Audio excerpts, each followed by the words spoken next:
பன்னீர்செல்வம் கூட்டம் போட்டு நான் விஜய் பக்கம் போகிறேன்ட்டார். டிடிவி அவர் தான் ஏற்கனவே தெரியும். டிடிவிக்கு எதிரானவர்கள் இல்லை, நாங்கள் எல்லாம் புரிஞ்சுக்கோங்க. டிடிவி இவங்க எல்லாம் கேட்குறாங்கன்ட்டு என்ன சார் அவரை பேசலையா? அவருக்கு எதிர் நாங்கள் அரசியல் பேசுகிறோம். எடப்பாடியும் திட்டுறோம்ல, அப்போ உங்களுக்கு விஷயம் இருக்குது. பன்னீரையும் நான் திட்டிருக்கேன், ஓபிஎஸ்ஸையும். டிடிவி இது பண்ணால் உண்மையை தானே சொல்கிறோம். நீங்கள் ஒவ்வொரு இதுக்கு கட்சி மாறிக்கிறது. இப்போ ஒரு செய்தி வந்திருக்கு, எனக்கு துணை முதலமைச்சர் கொடுக்கணும்னு கேட்குறாருன்னு பத்திரிக்கையில் வந்திருக்கு. என்னால் நம்ப முடியலை. விஜய்கிட்ட 1% ஓட்டு வாங்குறாரு, என்ன பண்ணுறது? அது திருமாவளவன் அப்படி தான், அவர் 1% ஓட்டு தான், அவரும் துணை முதல்வர்னு கேட்குறாரு. அப்போ அதெல்லாம் நாங்கள் விமர்சித்து தானே ஆகணும். அவர் மேலே இந்த ஃபெரா வழக்கு இருக்குது, அதில் 15 கோடி அவர் கட்டணும். எனக்கு வந்தாங்க, நீங்கள் வழக்கு போடுங்க அவர் மேலே 15 கோடி கட்டணும். நான் இது என் வேலை இல்லை, அது அவருடைய தனிப்பட்ட விஷயம். அதுக்கெல்லாம் நான் போய் வழக்கு போடுவேன். நான் ஒரு விமர்சகர், அவ்வளோதான். அந்த தப்பு பண்ணால் யாரும் தப்பு பண்ணால் சுட்டி காட்டுவேன். அத்துடன் என்னுடைய பணி முடிந்து விட்டது. அவர்கள் தனிப்பட்ட விஷயத்தெல்லாம் நாங்கள் தலையிட மாட்டோம்ட்டு.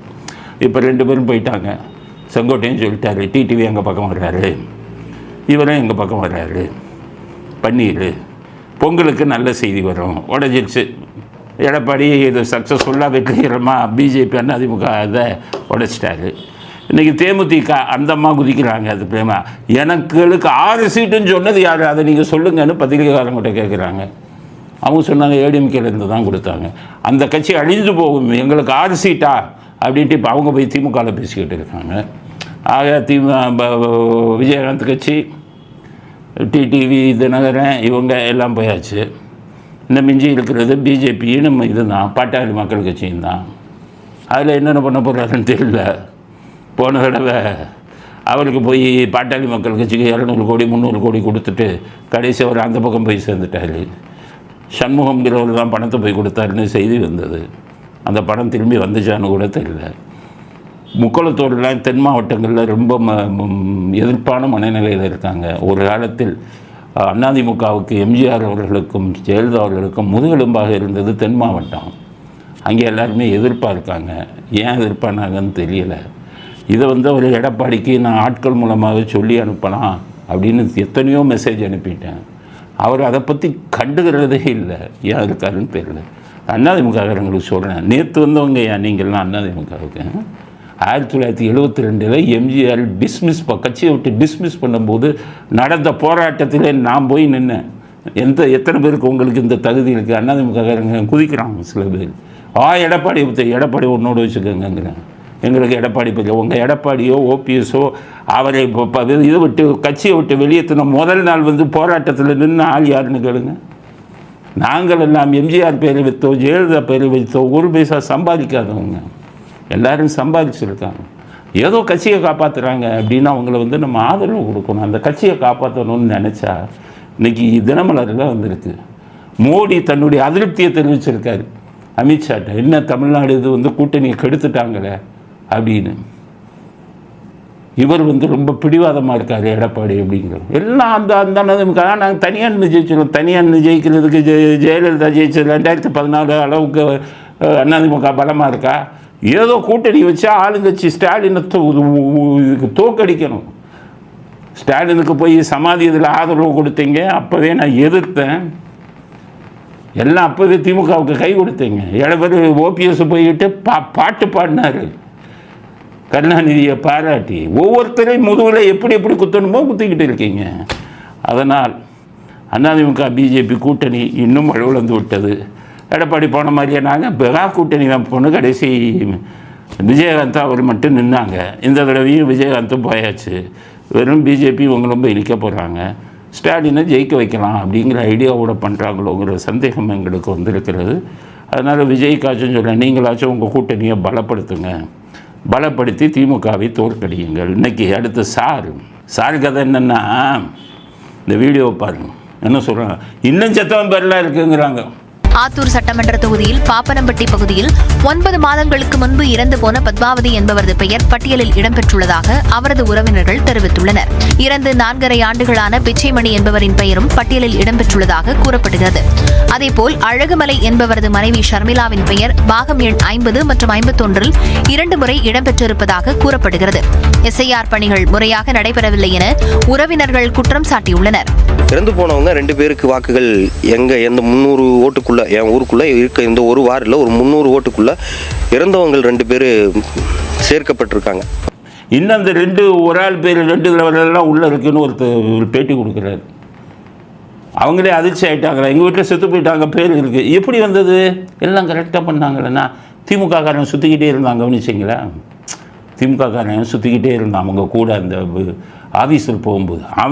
அவங்கள இது பண்ணி சார் இவன் சாகலை, செத்தவனை இவன் சாகலை, இவன் டபுள் என்ட்ரிலன்னு மிரட்டி கொடுத்துருக்கான் ஃபார்ம் எல்லாம். அதுதான் இப்போ வந்திருக்கு. இப்போ இது தெரிஞ்சு போச்சு எலெக்ஷன் கமிஷன். அவங்க இன்றைக்கி அறிக்கை விட்டாங்க, 10 லட்சம் விண்ணப்பம் சரியில்லை, பேர் இல்லை, மற்ற டீட்டெயில் இல்லை, மொட்டையாக இருக்குது. 10 லட்சம் பேருக்கு நோட்டீஸ் கொடுத்துட்டாங்க. வீட்டுக்கு திரும்பி வா, நீ தான் ஃபார்ம் கொடுத்துருக்க, ஆதாரத்தோட வா, உன் பேர் என்ன, உன் அடையாள அட்டை எங்கே, எல்லாத்தையும் கேட்டு கொடுத்துருக்காங்க. அப்போ இன்னும் 10 லட்சம் போலி இருக்கான். அப்போ இப்போ 97னா 1,07,00,000 போலி நம்ம இதில். அதனால் இப்போ எல்லாத்துக்கும் நோட்டீஸ் போயிருக்கு. இவங்களை என்ன சொல்கிறேன், வடிகட்டித்தான் நீங்கள் தேர்தலை நடத்தணும், ஓட்டர்ஸ் லிஸ்ட்டை வடிகட்டித்தான் தேர்தலை நடத்தணும் அப்படிங்கிறது தான் எங்களுடையது. இன்னும் 10 லட்சத்தையும் காலி பண்ணுங்கள், இந்த கூட போன டிஎம்கேக்காரன் அந்த வேலை பண்ணியிருக்கான் அப்படிங்கிறதையும் அடுத்த கட்ட கருத்தாக பதிவு செய்ய விரும்புகிறோம். அடுத்தது பராசக்தி படம் என்னுடைய கதைன்னு ஒருத்தர் கேச போட்டார். அதாவது ஜனவரி மாதம் 14ஆம் தேதி ரிலீஸ்னாங்க பராசக்தி. உதயநிதி ரெஜெயண்ட்டு தான் ரிலீஸ் பண்ணுறாங்க. ஆனால் இது விஜய்யுடைய ஜனநாயகத்தை ரெஜெயண்ட் ரிலீஸ் பண்ணல, அவங்க வேறு. ஐசரி கணேசன், ஐசரி வேலன் பையன், அவர் ஒரு இதில் இருக்கார். ஒரு 4-5 பேர் சேர்ந்து தான் அவங்க தான். ரெஜெயண்ட் பராசக்தி மட்டும்தான். அதனால் பராசக்தி இது ஜனநாயகனை வசூல் வரவிடக்கூடாதுன்னு ஒரு கெட்ட எண்ணத்தில் இவங்க 10ஆம் தேதி ரிலீஸ் பண்ணுறாங்கன்ட்டு 11ஆம் தேதியே போட்டு அந்த படத்தை வசூல் அடிக்கணும்னு கொண்டு வந்தாங்க. கெடுவான் கேடு நினைப்பான், கெட்டு போகிறவன் தானே கேடு நினைப்பான். இப்போ வந்தது. இப்போ ஒருத்தன் போட்டான் செம்மொழின்னு என்னுடைய கதை, அதை பார்த்து வச்சுருக்காங்க. அதனால் 2ஆம் தேதிக்குள்ளே பதில் கொடுங்கன்னு சுப்ரீம் ஹைகோர்ட்டு கொடுத்துருக்காங்க. ஒருவேளை அதை பார்த்து வச்ச படமாக இருந்தால் அதை ஹைகோர்ட்டை ரிலீஸ் பண்ண விடக்கூடாது. எம்ஜிஆர் படத்தை உலக சுற்றுவாளிகளை தீ வச்சு கொளுத்த பார்த்தாங்க. இப்போ இந்த படத்துக்கு என்னென்ன கெடுதல் பண்ணணுமோ அத்தனையும் பண்ணணும்னு நினச்சாங்க. அதனால் அவங்க கிட்ட போயிட்டாங்க. அதனால் பராசக்தி இன்னொரு ஆளோட கதையாக இருந்தால் அது, ஏன்னா பராசக்தி வசனமே இன்னொருத்தர் இதுன்னெல்லாம் அப்போ வந்தது பேச்சு. கருணாநிதி எழுதினார், அது இன்னொருத்தர் வசனம்னெல்லாம் அப்போது பேசினாங்க. இந்த பராசக்திக்கு அதே மாதிரி வந்துடுச்சு. அதனால் உடனடியாக இதில் ஹைகோர்ட் இதில் எந்த இதையும் காட்டக்கூடாது, சம்பந்தப்பட்டவர்கள் மீது நடவடிக்கை எடுக்க வேண்டும். அது இன்னொரு கதையாக இருந்தால் அந்த படத்தை ரிலீஸ் செய்ய விடக்கூடாது. அந்த கதை சம்பந்தப்பட்டவர்களுக்கு இழப்பீடாக இவர்கள் பல கோடியை கொடுக்கணும். பாவம் எத்தனையோ பேர் நல்ல கதையை வச்சுக்கிட்டு வாய்ப்புக்காக காத்துக்கிட்டு இருக்கான். அவனுடைய கதையெல்லாம் திருடி இவர்கள் கோடிக்கணக்கில் சம்பாதிப்பதற்கு உயர்நீதிமன்றம் இடம் கொடுக்கக்கூடாது அப்படிங்கிறது. பராசக்தி படத்துக்கு 10ஆம் தேதி ரிலீஸ் ஆவதில் பிரச்சனைகள் வருது. அது இறைவன் கொடுத்த இது, கெடுவான் கேடு நினைப்பான், அவன் தான் அப்படி கொடுப்பான் அப்படிங்கிறது பராசக்தி விஷயமா அடுத்த கட்ட கருத்து. அடுத்தது திமுக காரங்களோட அராஜகம் உச்சத்துக்கு போயிட்டு இருக்குது. விநாசகால விபரீத புத்தி பாருங்கள். ஒருத்தர் ஒரு 2 வீலர்லேயோ ஒரு இதுலேயோ போகிறாரு, எதிர்க்க திமுக காரன் கார் வந்துருச்சான், மோதலை, அவனை பிடிச்சி அடின்னு அடிக்கிறாங்க. அவர் அடி வாங்கிட்டு இதுக்கு 100க்கு ஃபோன் பண்ணிவிட்டு காத்துக்கிட்டு இருக்கார். அவர் இன்னொருத்தர் வட்ட செயலாளரை போய் கூட்டிகிட்டு வந்துட்டார். இது சேப்பாக்கம் தொகுதி. இது பூரா தான் அந்த 89,000 ஓட்டை போட்டவன் பூரா இதுதான். அந்த ஆள் குதிக்கிறான். இந்த வீடியோவை பாருங்கள். அவங்க பேசுகிற பேச்செல்லாம், இப்படிப்பட்ட மனிதர்கள்லாம் வட்ட செயலாளர் பகுதி செயலாளர்னு இருந்து இன்ஸ்பெக்டரை கூப்பிடுங்க, இன்ஸ்பெக்டர் வீட்டு வேலைக்காரர் மாதிரி இன்ஸ்பெக்டரை கூப்பிடுங்க. இவர்கள் மேல் நடவடிக்கை இல்லையா ஸ்டாலின்? எம்ஜிஆர் முதல்ல இந்த வீடியோவை பாருங்க. இப்ப என்ன பண்ண போற? 100 கால் பண்ணிருக்கேன் வராங்கண்ணே. அவளே அடிச்சிட்டானே. ரோட்ல எதுக்கு அடிக்கறானே? ரோட்ல எத்தனை பேர் அடிக்கறானே? டேய் சும்மா வாத்தா சொல்லினே இருக்கற. பெரிய மயிர்மை பேசிருக்கற. சொல்றது என்னவா அத பாரு அண்ணம்மா. பெரிய மயிர்மை பண்ற. டேய் நீ காசு குறா ரெடி பண்றதுக்கு என்ன நான் காசு தரணும். போடா அப்படியே நிக்கடா. போலீஸ் இன்ஸ்பெக்டர் போன் பண்ணு. டேய் எங்க இருந்து பாத்தா சாரின்ற. நானே அடிச்சு போடுறேன். அப்படியே பேசுறேன். அத நானே அப்படியே பேசுறேன்.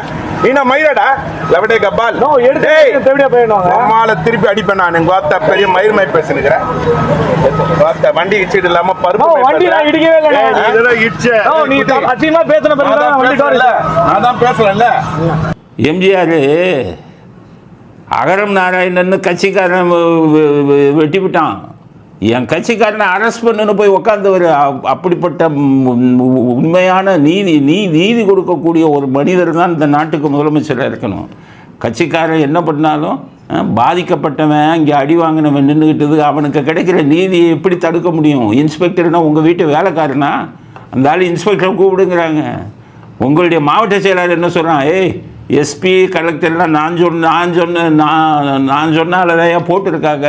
கருணாநிதி காலத்திலேருந்து இந்த அக்கிரமம் நடந்துக்கிட்டு இருக்கேன். 71 நான் அப்போ இருந்து பார்த்துருக்கேனே. கட்சிக்காரங்க சொன்னால் உடனே அந்த எஸ்ஐயை தூக்கிடுவார். அப்போல்லாம் ஸ்டேஷன் ஹவுஸ் ஆஃபீஸர் எஸ்ஐ, ஒரு இதுக்கு போலீஸ் ஸ்டேஷனுக்கு எஸ்ஐ இருப்பாங்க. அடுத்து தண்ணி இல்லாத காட்டுக்கு அனுப்புவார் கருணாநிதி. கட்சிக்காரன் சொல்கிறது தான். கட்சிக்காரனுக்கு பயப்படணும் காவல்துறை அதிகாரிகள். இடையில எம்ஜிஆர் ஆட்சியிலையும் ஜெயலலிதா ஆட்சியிலையும் அது கட்டுப்பாடில் இருந்தது. இன்றைக்கி சீரழிய காவல்துறை. உங்கள் மாவட்ட செயலாளர் கூட இல்லை, வட்ட செயலாளர் பகுதி செயலாளர்லாம் இன்ஸ்பெக்டர் மிரட்டான். பாதிக்கப்பட்டவனை என்ன சொல்கிறாங்க? பாதிக்கப்பட்டவனை அடிக்க போகிறாங்க. இப்படி அராஜகமும் அநியாயமும் பண்ணிங்கன்னா முடிவு நெருங்கி விட்டது. இறைவன் உங்களுக்கு கொடுக்கும் முடிவு நெருங்கி விட்டது. நீங்கள் நேரம் என்ன பண்ணியிருக்கணும்? வட்ட செயலாளர் கூப்பிடணும். ஐயோ ஒருத்தன் பாதிக்கப்பட்டிருக்கான், நம்ம கட்சிக்காரன், நீ அவனை போய் அடிக்க போகிற? அது பேசுகிற வார்த்தைகளை பாருங்கள். நீ எல்லாம் ஒரு வட்ட செயலாளரா அப்படின்னு கேட்டு கட்சியை விட்டு சஸ்பெண்ட் பண்ணியிருக்கணும், கட்சியை விட்டு தூக்கியிருக்கணும். தூக்க மாட்டீங்க. ஏன்னா அவன் ஒரு ஆள் ஒரு 1000 ஓட்டு கள்ள ஓட்டு போடுவான். இந்த சார் லிஸ்ட்டில் இருந்ததில் போடுவான். அவனுக்கு சாதகமாக தர போவீங்க. நாடு இப்படி போனால் எங்கே நீதி கிடைக்கும்? அரசாட்சியில் இருப்பவர்களுக்கு அந்த இது வேணுமே, நடுநிலைத்தன்மை வேணுமே. பாண்டிய நெடுஞ்செழியன் மாதிரி மன்னர்கள் இருந்து தீர்ப்பு தப்பாக கொடுத்துட்டோன்னு செத்த நாடு இது. இப்படிப்பட்ட ஆட்கள் ஆட்சியில் இருந்து இப்படிப்பட்ட வன்முறையை கட்டவிழ்த்து விடுறீங்கன்னா ஸ்டாலினுக்கு கடுமையான கண்டனத்தை தெரிவித்துக் கொள்கிறோம். இப்படியா கட்சியை நடத்துவீங்க? ஜெயலலிதா அவர்கள் அதிமுக இது பண்ணாங்கன்னா அடித்து தூக்கிடுவாங்க கட்சியை விட்டு. ஏன் உங்களுக்கு அந்த நடுநிலைத்தன்மை இல்லையா? ஆட்சி பொறுப்பில் இருக்கீங்களே, இதெல்லாம் நீங்கள் தட்டி கேட்க வேணாமா? பாதிக்கப்பட்டவர்களுக்கு நீங்கள் நீதி வழங்க வேண்டாமா? அதனால் இப்படிப்பட்ட ஆளை தான் கட்சியில் வச்சுருப்பீங்களா? இப்படிப்பட்ட வார்த்தை பேசுவவர்களை தான் கட்சியில் வச்சுருப்பீங்களா அப்படிங்கிறத ஸ்டாலினுக்கு சொல்கிறோம். முதல்ல கட்சியை அடக்கி வைங்க. கட்சி பதவியில் இருக்கிறவனை அடக்கி வைங்க. தப்பாக ஏதாச்சும் பேசுனா அவனை கட்சியை விட்டு நீக்குங்க. இந்த மாதிரி ரவுடித்தனம் பண்ணுனா நாட்டில் நமக்கு நீதிங்கிறது எங்கே கிடைக்குங்கிறத ஸ்டாலினுக்கு செய்தி ஆசிரியர் தெரிவித்துக் கொள்கிறோம்.